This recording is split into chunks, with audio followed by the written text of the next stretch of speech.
Bonjour les amis, fans de l'Olympique lyonnais, bienvenue dans cette petite pastille Mercato. On va regarder un petit peu le dossier Saïd Benrahma, puisque au fur et à mesure de la journée, nous avons appris certaines choses. Mais avant d'aller plus loin, je voudrais vous parler de quelques petits sujets rapidement. Alors déjà, je vous invite à aller dans l'onglet communauté et à liker la vidéo de mon live demain à partir de 17h05. Je vais commenter le match à Nantes. Je vous invite à assister à cela, vous verrez c'est très sympa, on peut échanger entre supporters et en plus il y a une très bonne ambiance, pas du tout de toxicité, donc voilà, c'est comme si vous envoyiez des messages à vos potes pendant que vous regardez le match. Enfin bon, essayez au moins une fois, l'essayer c'est l'adopter. En tout cas voilà, merci de mettre un like comme les 64 personnes qui l'ont déjà fait. Deuxième chose, ce matin, j'ai fait une vidéo sur l'apport de Eagle Football Holdings dans l'Olympique lyonnais. Je disais que l'équipe avait dit que dans les 83 millions d'apports, eh bien, l'équipe disait qu'il y avait les 62 millions de transferts. Moi, je disais non, pas du tout. Les deux sommes s'ajoutent. Et finalement, l'équipe a rectifié son article. Vous allez le voir ici. Eagle Football Group a publié un communiqué ce vendredi dans lequel il est précisé que le groupe dispose d'un nouvel apport à hauteur de 83 millions qui vient s'ajouter à la vente de plusieurs joueurs cet hiver. Donc on doit bien les ajouter, alors que dans un premier temps l'équipe disait qu'ils étaient inclus dans les 83 millions et je démontrais ce matin dans ma vidéo que tout cela était absolument faux et même ridicule quand on connaît un petit peu comment ça fonctionne. Autre nouvelle, le groupe qui va se déplacer à Nantes a été publié et on notera évidemment l'absence de Malik Fofana, visiblement insuffisamment remis du coup qu'il a pris à la hanche. Mais évidemment, on retrouvera quand même Saïd Benrahma, le retour de Tagliafico qui était suspendu cette semaine, et Maitland-Niles qui lui était malade. Bon, c'est vrai quand même que sur le plan offensif, mine de rien, il reste plus grand chose, d'autant que on voit que Molébé n'est pas dans le groupe non plus. Donc bon, on voulait un groupe resserré, il est très très très resserré désormais.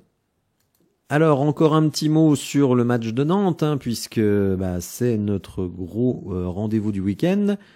Vous le voyez, Monaco s'est imposé, Lille est en train de mener, le match n'est pas terminé donc à Strasbourg, ce qui fait que désormais nous avons 5 points de retard sur la 4e place et 6 points sur la 3e. Donc clairement, il faudrait quand même marquer les 3 points demain à Nantes, parce que sinon on va commencer à cumuler du retard. Alors je parlais de groupe resserré, il va peut-être encore se resserrer davantage puisque l'équipe de Neom, je sais pas pourquoi j'ai dit Noëm. Neom, qui est une équipe de D2 en Arabie Saoudite, revient à la charge pour Saïd Benrahma. Il s'était déjà manifesté un peu plus tôt le mois de janvier. Ils avaient proposé seulement 7 millions. L'OL ne voulait pas discuter de toute façon à ce prix-là. Il revient avec une proposition un petit peu plus élevée, même nettement plus élevée, avec 12 millions plus 3 de bonus. On nous dit que l'OL n'a pas accepté cette offre et que Saïd Benrahma n'est pas très enthousiaste à l'idée de rejoindre cette équipe de 2e division qui est actuellement 3e du classement. Alors l'article a été signé par Loïc Tanzi et Hugo Guimet, qu'on peut voir ici, et vous allez voir que Loïc Tanzi, en cette fin d'après-midi, il se dit peut-être que les choses avancent. Alors on peut penser que Tanzi et Guimet sont sur la même longueur d'onde. Hugo Guimet ne s'est pas exprimé sur ce dossier. Et donc Loïc Tanzi nous dit « Saïd Benrahma est dans le groupe de l'OL pour aller à Nantes, mais toutes les parties, c'est-à-dire en gros le joueur, les deux clubs espèrent finaliser le départ à Neom début de semaine prochaine. » Alors évidemment on est samedi, demain c'est dimanche, donc début de semaine prochaine c'est dans 2 jours.